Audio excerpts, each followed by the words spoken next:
నమస్కారం, NS news కి స్వాగతం. నా పేరు ఉషా. ముందుగా ముఖ్య ప్రపంచ మాదక ద్రవ్యాల వ్యతిరేక దినోత్సవం సందర్భంగా పాఠశాల విద్యార్థులతో ర్యాలీని నిర్వహించిన పోలీసులు చెన్నూరు పట్టణంలోని తెలంగాణ తల్లి చౌరస్తా వద్ద మానవహారంగా ఏర్పడి మాదక ద్రవ్యాలకు వ్యతిరేకంగా నినాదాలు చేస్తూ ప్రతిజ్ఞ చేశారు.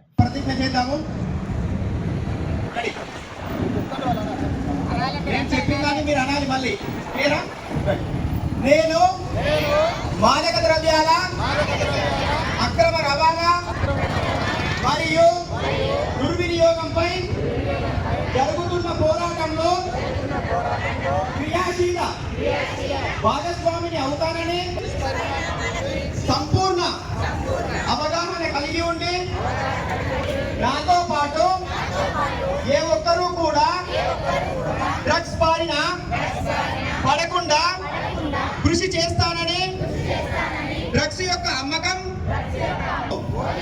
తెలియజేస్తానని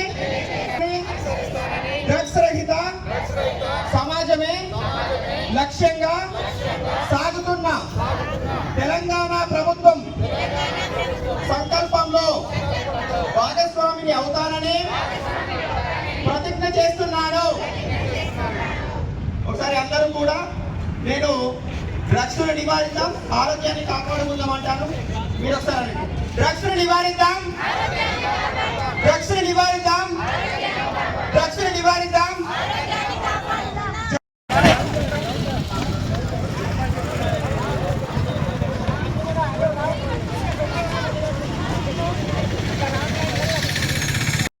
చేసుకోవడం జరుగుతుంది.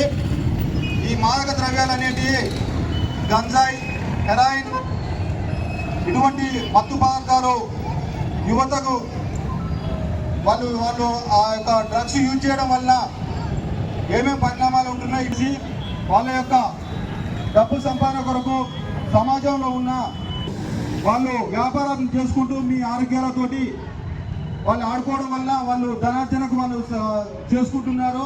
దాన్ని వాడడం వల్ల మన యొక్క ఆరోగ్యాలు, మన యొక్క పిల్లల భవిష్యత్తు అంతా వాళ్ళు నాశనం అవుతున్నారు.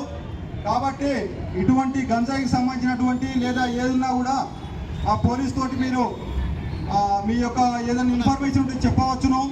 అలాగే మీరు చెప్పినటువంటి మీ యొక్క సమాచారం గోప్యంగా ఉంచబడుతుంది. ఎందుకంటే ఈ గంజాయి తాగడం వల్ల చాలా మంది పిల్లలు, చదువుకునే పిల్లలు వాళ్ళందరూ చాలా అడిక్ట్ అయిపోయి వాళ్ళ చదువు మీద కాన్సన్ట్రేషన్ చేయకుండా, అలాగే ఇంట్లో తల్లిదండ్రుల మాట వినకుండా, ప్లస్ కాలేజీ పిల్లలకు, స్కూల్ పిల్లలకు అందరికీ ఈరోజు మనము మాదక ద్రవ్యాల వ్యతిరేక దినోత్సవం అని చెప్పి ఈరోజు ఉంది. దాన్ని బేస్ చేసుకొని మనం ఈరోజు ఈ ప్రోగ్రాం ఏర్పాటు చేయడం జరిగింది.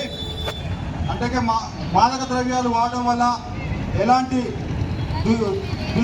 పరిణామాలు ఎదురవుతున్నాయి, అవి వాడడం వల్ల ఎలాంటి ఇబ్బందులు అవుతున్నాయి, సమాజంలో అవి మాదక ద్రవ్యాలు రావడం వల్ల ఎలాంటి నష్టాలు ఉన్నాయి, వాటి గురించి తెలుసుకోవడానికి మీకు అవగాహన కల్పించడం కొరకు ఈరోజు ఇక్కడ మనము ప్రోగ్రాం ఏర్పాటు చేయడం జరిగింది.